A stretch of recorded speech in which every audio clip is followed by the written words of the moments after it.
God is great friends. பார்த்தீங்கன்னா Tata just இது. இந்த வண்டி வந்து பார்த்தீங்கன்னா ஹெவி பிளாக் ஸ்மோக்கு, அதேமாதிரி லோ பிக்கப்பு. இந்த ரீசனுக்காக வந்து பார்த்தீங்கன்னா இப்போ இது EGR நான் க்ளீன் பண்ணுறேன்.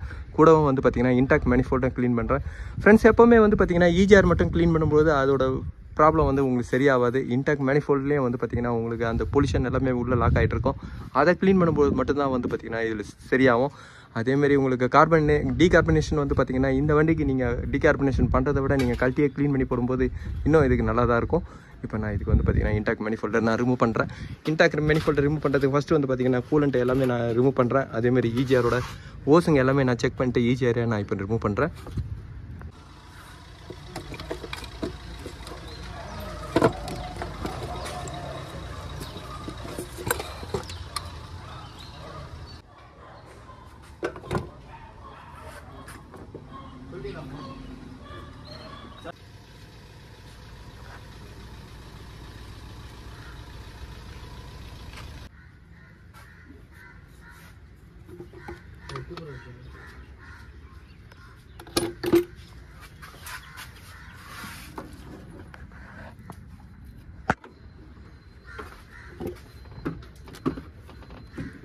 இந்த டாடா ஜஸ்ட்டில் வந்து பார்த்தீங்கன்னா EGRலாம் நான் க்ளீன் பண்ணிட்டேன். இப்போ நான் உங்களுக்கு ஸ்மோக் காமிக்கிறேன். இதுக்கு முன்னாடி இந்த வண்டியில் எவ்வளோ ஸ்மோக் பாருங்கள்.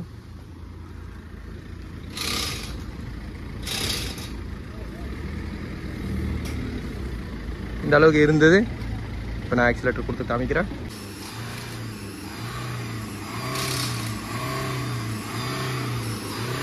ஃப்ரெண்ட்ஸ் இப்போ சுத்தமாக இல்லை.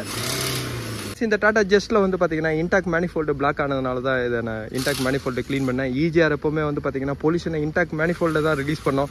EGRல வந்து பார்த்தீங்கன்னா எந்த ஒரு கம்ப்ளைண்ட்டும் வராது. இன்டாக்ட் மேனிஃபோல்டு தான் பிளாக்காக இருக்கும். ஏன்னா இந்த வண்டியில் அதே கம்ப்ளைண்ட் தான் இருந்தது. இந்த இன்டாக்ட் மேனிஃபோல்டு தான் கழட்டி நான் க்ளீன் பண்ணி போட்டிருக்கேன். ஃப்ரெண்ட்ஸ் இந்த வீடியோ உங்களுக்கு பிடிச்சிச்சுன்னா லைக் பண்ணுங்கள், ஷேர் பண்ணுங்கள். Thank you friends.